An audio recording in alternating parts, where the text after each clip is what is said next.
Nossa terceira aula do WebDev falar um pouco de layout.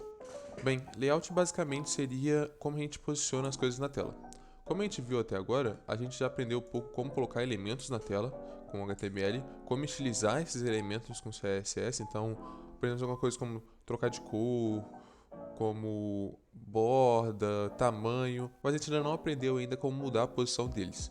E é isso que a gente vai ver com o layout. O layout é uma ferramenta do CSS que permite a gente trocar o posicionamento dos elementos do HTML, porque até agora eles só ficam na posição que o HTML coloca eles normalmente. Então, e a gente faz isso através da propriedade display que a gente tem no CSS. A gente pode, usando a propriedade display em qualquer elemento qualquer regra CSS, a gente pode trocar o layout dele e ajustar para como a gente preferir. Então, vamos ver isso mais a fundo mais pra frente. Mas é importante dizer também que o layout ele tem três formas até agora. Tem um layout em Flow, que é um layout padrão, é o que surgiu primeiro. Ele é um pouco mais simples, não permite a gente fazer tanta coisa. E para resolver o problema dele, surgiu o layout flexível e o layout em grid. Ambos têm suas vantagens e desvantagens em comparação ao outro. É melhor dizer que, enfim, não existe um melhor que o outro, como comparar esses dois. Existe a situação que você vai achar um melhor que o outro. A gente vai ver o flexível hoje e o flow. O grid a gente vai deixar para outro dia, até porque ele é um pouco mais intuitivo e o flexível ele tem um pouco mais de uso em geral. Mas enfim, começando pelo flow. O flow, ele basicamente vai dividir todo o layout em duas coisas. Ou os elementos vão ficar em blocos ou vão ficar em linhas. E blocos são elementos que são como blocos, então eles são colocados um embaixo do outro. Já em linha, são elementos que vão ficar colocados em uma linha, um do lado do outro. Então, a gente pode perceber isso através dos elementos que já existem, eles já são divididos em blocos, em linhas, e a gente só não sabe. Então, por exemplo, P, que é um parágrafo, o L, L, I, O, L, que são as listas, divs, todos esses são elementos já em bloco, que quando você perceber, quando você criar ele, você vê que ele vai criar um novo bloco, ou seja, uma nova linha só para esse elemento. Já alguns elementos como strong, en, button, image, span, você pode ver que quando você cria eles, você não há uma quebra de linha. Então, esses elementos já vêm com um padrão, como o bloco ou em linha, e são um bom exemplo para a gente entender o funcionamento desse layout, né? Aqui a gente pode ver um exemplo. O que a gente vai estar fazendo é que vai estar pegando essa regra de CSS, está pegando todos os parágrafos e todos os spans e colocando o background color. Só para comentar, o spam, porque a gente sabe parágrafo que a gente já falou, eu acho, mas o spam a gente não usou ainda. O spam é só uma maneira de colocar texto que, diferente da div e do p, é um objeto em linha. Então, a gente vai ver aqui, o primeiro exemplo, a gente tem um parágrafo ali no meio, e olha como é que ele se comporta. Ele quebra a linha e o background color, ele ocupa toda a linha, toda a largura da página. Já quando a gente coloca o span, você vê que ele ocupa somente o espaço necessário e não a quebra de linha. O texto continua normalmente. Então, isso é uma regra, quando a gente compara o blocking inline, que a formatação, tanto como a gente viu, elas começam em nova linhas para o bloco e ocupam toda a largura dele, então é realmente um bloco. Então quando você pensa em blocos, os blocos eles estão ocupando toda a largura da página. Por mais que o elemento em si ocupe, o conteúdo ocupe só uma parte, o bloco vai ocupar toda a parte. Já no em linha não, desculpa. Já no em linha, o elemento vai ocupar só o espaço necessário e ele não força uma quebra de linha. Além disso, a gente pode falar que elementos em blocos podem conter tantos elementos em linha e em bloco. Então aqui em cima a gente pode ver um exemplo em que a gente teve uma div e dentro dela teve tanto um parágrafo quanto a gente teve um span. Isso é permitido porque a div, como a gente vê aqui em cima, ela é um elemento em bloco por padrão. Então ela permite colocar outros elementos em blocos ou elementos em linha dentro dela. Porém, elementos em linha, eles só vão permitir outros elementos em linha dentro deles. Ou seja, sempre que você usar um elemento que é em bloco dentro de elemento em linha, o que o CSS, o que o HTML vai fazer, no fundo, é trocar o display desse elemento para em linha. Então, é assim que eles se comportam por padrão, mas nada impede de que a gente mude essas regras. usando normalmente a regra do display. Então basta colocar display block ou display inline que a gente resolve esse problema e muda o layout deles. Enfim, agora vamos falar de position. Position é algo que ajuda junto com o display para determinar a posição dos elementos. O layout até agora, o display, ele fala como aquele objeto vai ser tratado, se é um bloco em linha. O position ele vai mais a fundo em como ele vai se posicionar e como ele vai interagir com os outros elementos da página, né? Como ele vai interagir com o fluxo normal. Então a gente vai poder explicar mais isso se a gente seguir, por exemplo. É bom lembrar que tem outras propriedades que são auxiliares dele, que é o top, right, bottom, left, que vão dizer, dado a configuração deles, vão dar um espaçamento para eles.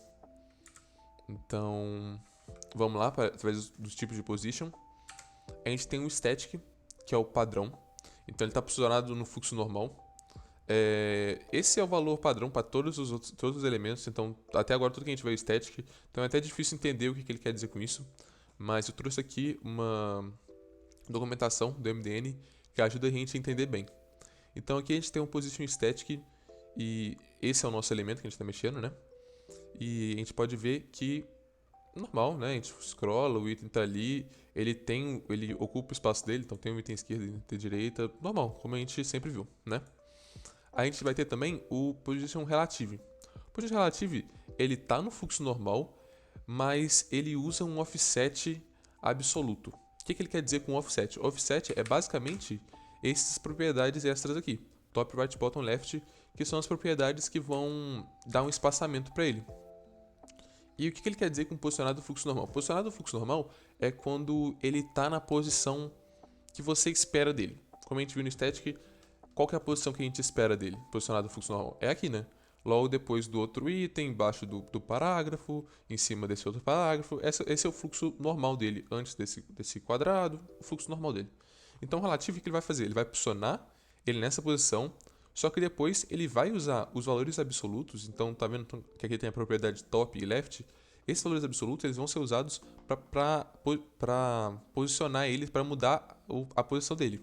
Então como a gente vê, olha só, posicionou ele no objeto normal, só como a gente colocou top e left, ele acabou empurrando 40 pixels para baixo e empurrando 40 pixels para a direita. Então, se a gente tirar, por exemplo, isso aqui, vocês vão ver que ele vai voltar a ser como static. Ele está posicionado no fluxo normal, quando a gente scrolla, tá ali, tranquilo, só que a gente pode usar essas regras, ou colocar o bottom aqui, que vai empurrar ele para cima, ou o right, que vai empurrar ele para a esquerda, enfim.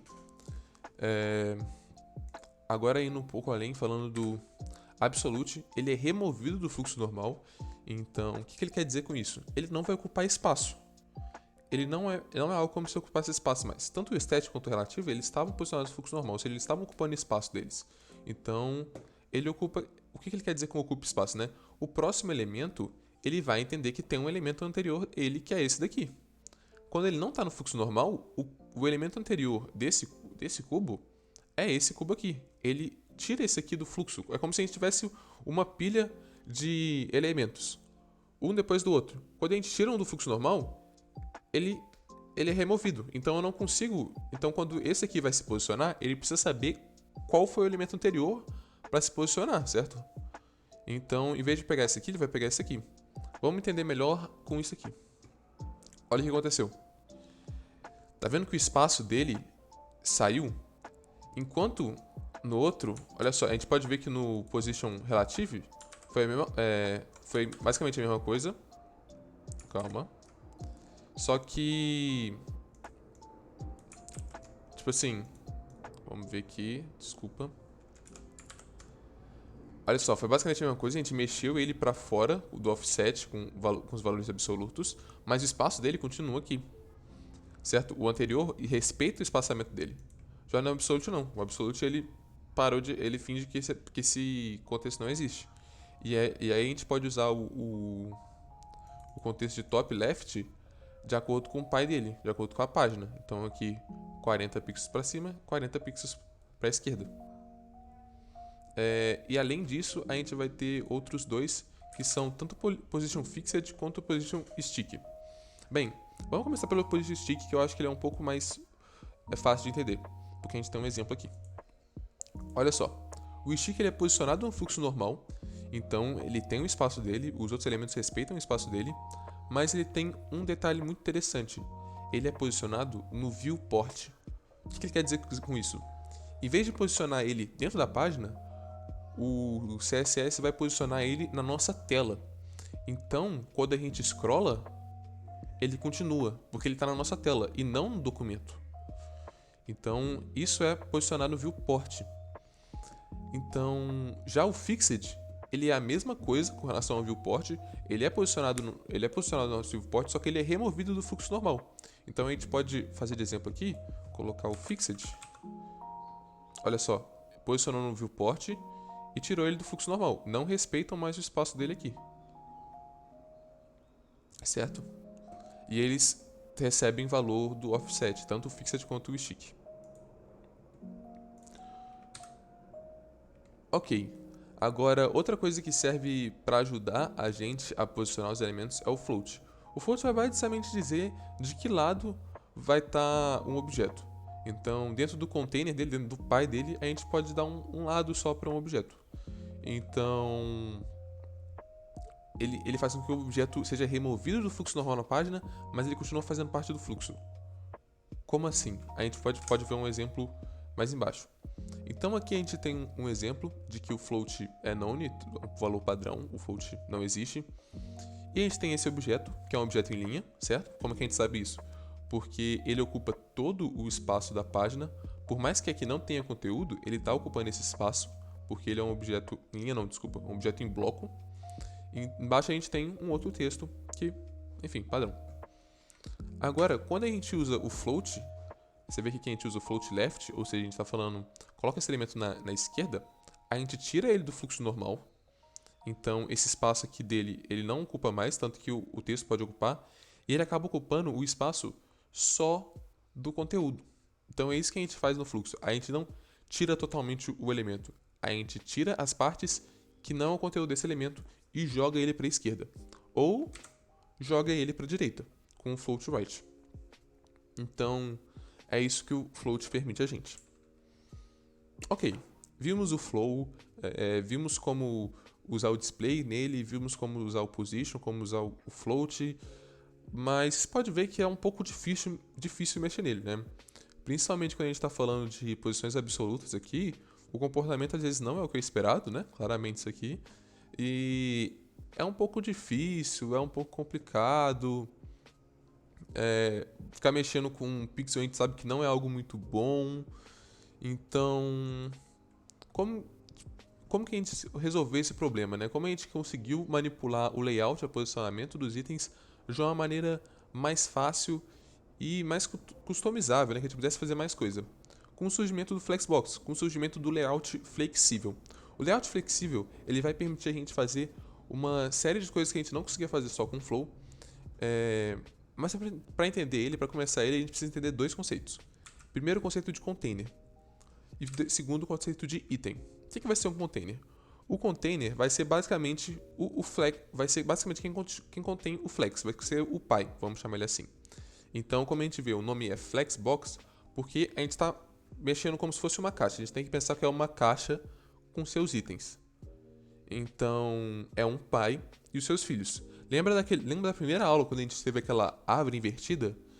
Quando você diz que um container é um container flex ou um flexbox, você está dizendo que todos os filhos direto dele vão ser itens. Ok? E quando você diz que um container é um flexbox, você está querendo ordenar os itens. Você quer dar uma ordenação de acordo com os itens dele. Então, aqui a gente tem um exemplo que a gente pode voltar para ele depois. Vamos entender um pouco mais os conceitos, depois a gente volta para ele. Mas é uma boa para pelo menos entender o conceito de container e item. Então aqui a gente tem um container com o objeto rosa, tá vendo? E dentro dele a gente tem vários itens. Um item amarelo, verde, azul, vermelho, assim por diante. Então isso aqui é o nosso container e todos eles são os filhos. Então, quem que vai ter o flex? Como a gente vê aqui, ó, quem tem o flex é o container. Ele contém display flex. Já os itens, a gente não precisa colocar que eles tenham display flex. Isso aqui é bom entender. Só que quando a gente está mexendo com display flex, quando a gente está mexendo com container, a gente não vai estar mudando a posição dele. A gente vai estar mudando a posição dos filhos. Então, um exemplo aqui é se eu mudar uma das regras aqui no container, eu não consigo mudar nesse embed, mas acho que eu posso abrir ele e a gente pode mudar. Isso. Vamos vir aqui mudar. Então,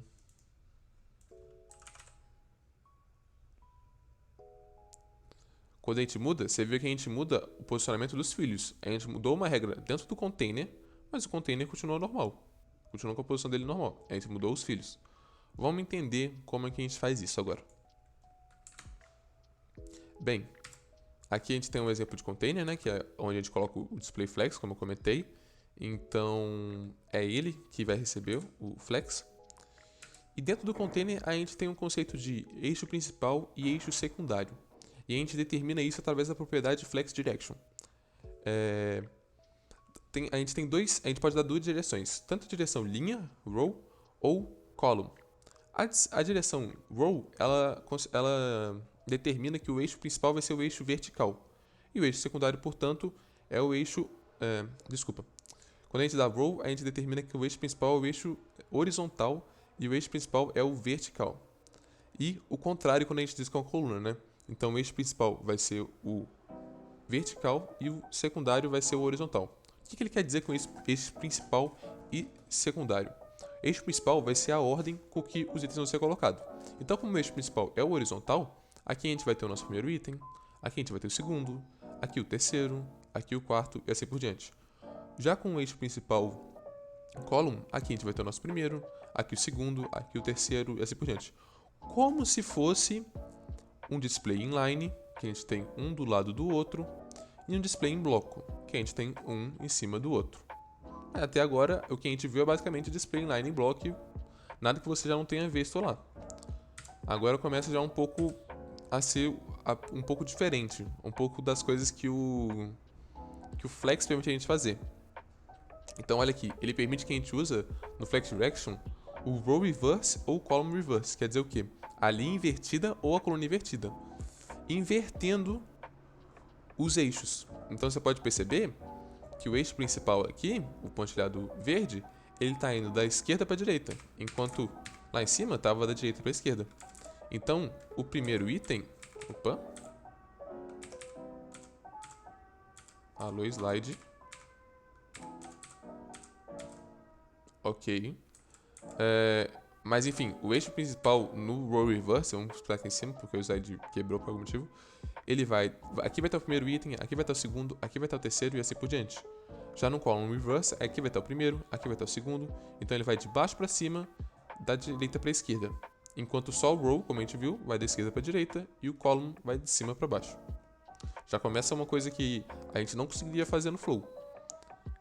O flow ele só mexe com um fluxo normal, de cima para baixo e da direita para a esquerda. Agora, e quando as coisas não cabem, né? Então, a gente pode ter um container, temos 3 itens aqui, e se a gente quiser adicionar um próximo item, ele vai para a linha de baixo, como seria no inline? Como que a gente faz isso? Através da propriedade FlexWrap. FlexWrap permite a gente dizer para o CSS, dizer para o nosso container, que é um flex, o que ele vai fazer quando não couberem os itens. E se a gente não der essa opção para ele, ele vai ter o padrão como flex no wrap. A gente pode usar tanto o wrap ou o no wrap. E o que o no wrap quer dizer? Aperte todos esses itens. Então ele simplesmente vai apertando eles, independente de quantos itens você tiver. Então se tiver 4, 5, 6, não importa. Ah, não cabe? Cabe sim. Ele dá um jeito de caber. É isso que o flex faz quando a gente diz no wrap, ou quando a gente deixa sem parâmetro, né? Que é o valor default. Quando a gente dá o valor wrap, ele simplesmente quebra a linha. Coloca na linha de baixo. E agora a gente aprendeu o Flex Direction e o Flex Wrap. Só que como você pode imaginar, isso são configurações comuns da gente usar toda vez que a gente vai mexer com container flex. Então, a gente tem esse short range, que é usar o flex flow. Em vez de determinar flex direction e flex wrap, a gente determina flex flow e dá o valor do direction e depois o valor do wrap. Esse é só algo legalzinho assim que dá pra usar pra diminuir a quantidade de código que você tá digitando. Mas eu aconselho agora no começo vocês digitarem o flex direction, flex wrap, pra se acostumar, pra entender o que é o wrap, pra entender o que é a direção e assim por diante. Beleza, a gente já viu coisas que o Flow não permite a gente fazer e que o Flex permite. E você pergunta, é só isso? Não. O Flex vai permitir a gente ir ainda além. Então, agora, com o Justify Content, a gente consegue...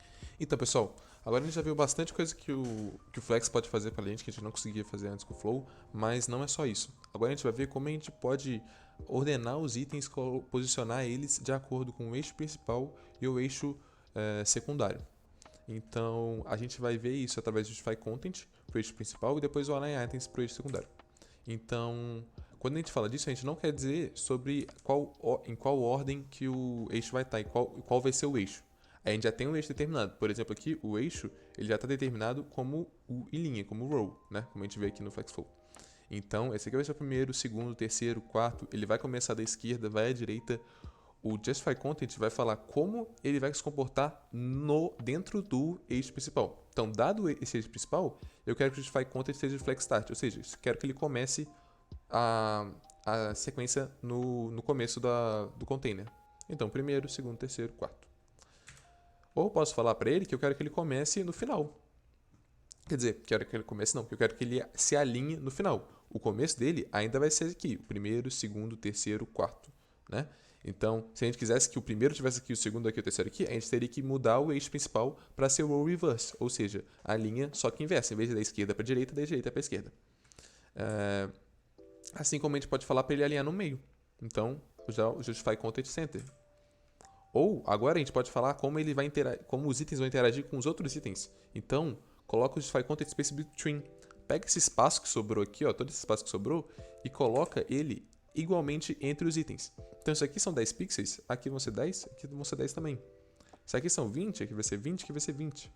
Se eu mudar um pouco a tela, então a gente vê aqui que o Flex ele ajuda a adaptar, independente da tela que eu tiver, independente do dispositivo que eu tiver, o espaço entre os itens vai ser o mesmo, de maneira com que eles vão estar nesse comportamento aqui dentro do container.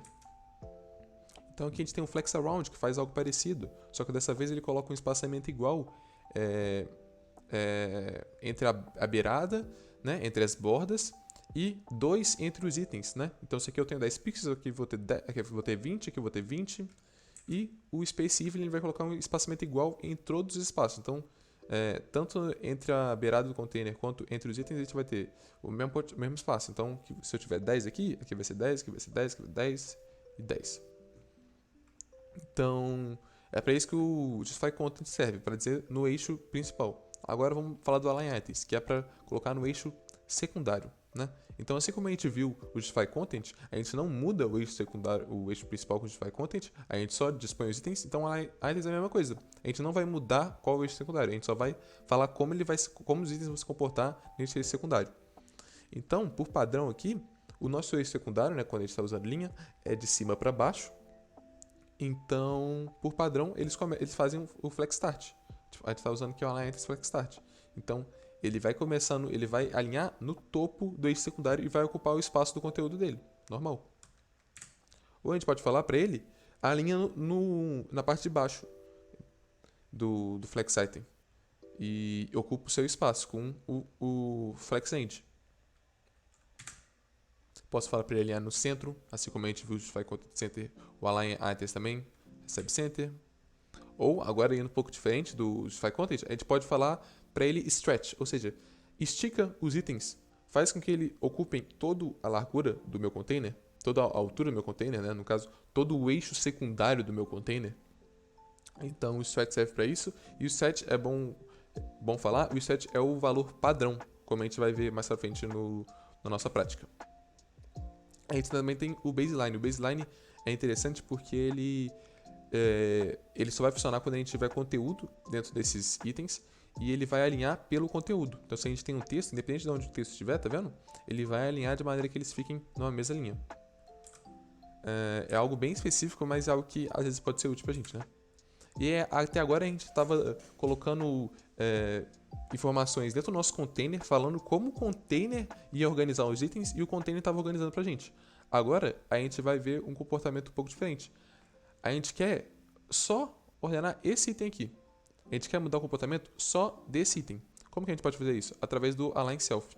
E dessa vez a gente vai estar dando um comando não para o container, mas para esse item. Então a gente vai nesse item e fala para ele: você vai se alinhar com flexend. Independente de como está o resto do container, independente da ordem que o container der para você, você vai ser flexend. Então a gente pode fazer essa ordem e mudar dentro de cada item. É bom dizer que align self é uma propriedade do CSS que só vai valer se o pai dele for um container flex.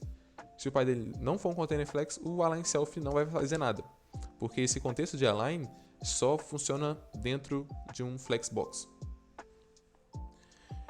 Então, pessoal, agora a gente pode ir para a nossa parte mais prática e para o nosso exemplo do CSS que eu tinha deixado lá atrás no slide e ver. Bem, o slide aqui, o exemplo é basicamente uma div, que vai ser tratado como um container, e dentro dela a gente tem vários itens, né? Então tem item 1, item 2, item 3, todos eles com uma cor separada, né? E, bem, dentro do item 1 a gente tem esse conteúdo, a gente pode tirar ele, não vai ser necessário agora. Mas, só pra gente comentar, né? Vamos deixar ele aqui. Do jeito padrão, a gente tá tendo ele como display com display bloco, né? Como a gente falou, os divs, eles são um display bloco por padrão, então eles vão ocupar toda essa largura. Então se a gente tira esse min width aqui, né? Aqui eles estão com min width, mas a gente pode tirar, eles vão continuar ocupando isso aqui. Se a gente der um display para eles como inline, vamos ver o que acontece.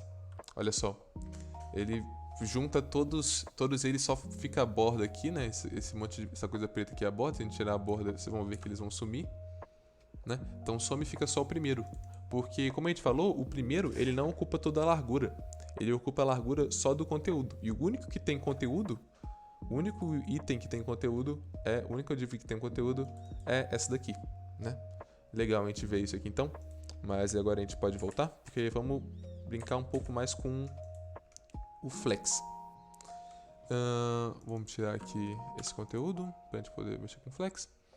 E ok, então o nosso container a gente não está usando flex ainda, a gente só tem um container normal. E para a gente fazer com que esse container seja um container flex, seja uma flexbox, a gente tem que dizer para ele display flex. Ok, agora a gente tem uma flexbox e por padrão ele aplicou aquilo que a gente já sabe, né? Então a gente vai ter o flex direction, né? O nosso eixo principal vai ser da esquerda para a direita, então vai ser um flex direction row. Ele vai estar com no wrap, como a gente viu, então quando os itens passarem da barreira, o que eles vão fazer, em vez de cortar uma linha, eles vão começar a se apertar, mas aqui a gente não tem um exemplo disso.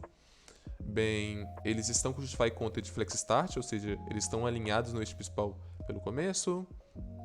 Enfim, o comportamento padrão que a gente viu. Vamos brincar um pouco isso, né? Vamos colocar um flex direction, por exemplo. A gente pode querer que nem como estava antes, como column. A gente vê que como column ele vai se comportar um pouco como em blocos, né? E, enfim, como row, ele se comporta um pouco como o inline. Mas a gente vê que a gente pode ir além. Então a gente pode usar o reverse, por exemplo, para inverter essa ordem. Então o eixo principal agora é da direita para a esquerda. Mas para ficar mais simples, vamos usar só o row. Agora vamos mexer um pouco com a posição deles no eixo principal, com o justify content. Então, através disso, a gente pode, por exemplo, dizer para eles se alinharem no centro. Então, o que ele faz? Ele pega esse espaço o espaço que está sobrando e coloca uma parte para um lado, uma parte para o outro e deixa os itens colocados perfeitamente no centro. Ou a gente pode falar sobre o espaço entre os itens, com tanto o space between, que não coloca espaço nas bordas, nas beiradas, né? Ou o space evening, que coloca espaçamento igual em todos os espaços, ou o space around, que coloca um espaçamento maior entre os itens do que um espaçamento menor na borda. Enfim, a gente pode também brincar com align items. por enquanto, os itens estão todos desse tamanho. O align items não vai fazer diferença porque os itens estão ocupando todo o espaço. Só que se a gente tirar esse min height aqui, né, vamos deixar só como um height 100, e aqui a gente pode vamos colocar o nosso container para ter uma altura maior do que a desses itens, então vou colocar um height 200. Aí a gente pode ver que eles estão com flex start. Na verdade, por padrão, eles vêm com flex stretch. Olha só, se a gente coloca como min, o que ele vai fazer ele vai esticar todos os nossos itens para ficarem ocupando. Esse é o comportamento padrão, vir com flex stretch. Só que a gente pode agora colocar, por exemplo, align items flex start. E pronto. Eles vão ocupar só o espaço necessário e vão estar alinhados no topo, né? No começo do nosso eixo secundário. Lembrando, o eixo principal é o da esquerda para a direita, já o eixo secundário vai ser o de cima para baixo. Vai ser o eixo vertical nesse caso, no caso a gente está usando o roll. Ou a gente pode usar o flex end, ou o stretch, como a gente viu, ou aqui o center, ou o baseline. O baseline nesse caso vai ter um comportamento parecido com o flex start, porque ele não tem conteúdo, então ele não vai alinhar nada. Então, já que ele não tem o que alinhar, joga tudo pro flex start. E bem, a gente pode ter aqui, por exemplo, né, vamos deixar com flex start, vamos deixar como stretch, como o padrão. Embaixo a gente deixa um align vazio aqui. Mas a gente pode, como que a gente faz, por exemplo, para alinhar só um desses itens, especificamente, usando um align self, né? Então a gente pode vir aqui e pegar todo o item 3 e colocar um align self nele de flex end, por exemplo, como a gente viu lá no exemplo. E bom, todos eles vão estar independente do alinhamento dos outros. Então eu posso colocar tanto qualquer coisa nele, qualquer alinhamento nele, que ele vai servir. Center, então, enfim, assim por diante. Eu recomendo vocês a fazerem isso. Criem containers, criem flexbox, brinquem com os itens para vocês experimentarem um pouco dele, treinar um pouco mais o flex, porque é algo bem complexo que é fácil de se perder, né? E vou deixar de tarefa para vocês também criar um header na sua página. Bem, você vai pegar a página que você já está mexendo, já está no seu GitHub e vai colocar um header nela que vai ser basicamente um lugar para conter aquelas âncoras. Aquelas âncoras que vocês criaram na primeira aula, que linkam para sessões sobre você e para sessões do WebDev. Agora vocês vão adicionar elas dentro do header, e esse header tem que ser um flexbox. Então você tem que mexer nessas âncoras como se elas fossem itens. Então esse vai ser o desafio, você vai poder ordenar elas do jeito que quiser. Outra coisa é fazer com que esse header fique grudado no topo da página. O que eu quero dizer com isso? Posiciona o header no viewport, em vez de posicionar ele na página em si. Então volta aí na aula, vê como que a gente faz isso, já comentei. De maneira que quando a gente scrollar a página, o header continua lá no topo. Além disso, eu vou deixar de desafio para vocês tanto o FlexFrog quanto o Flexbox Adventure.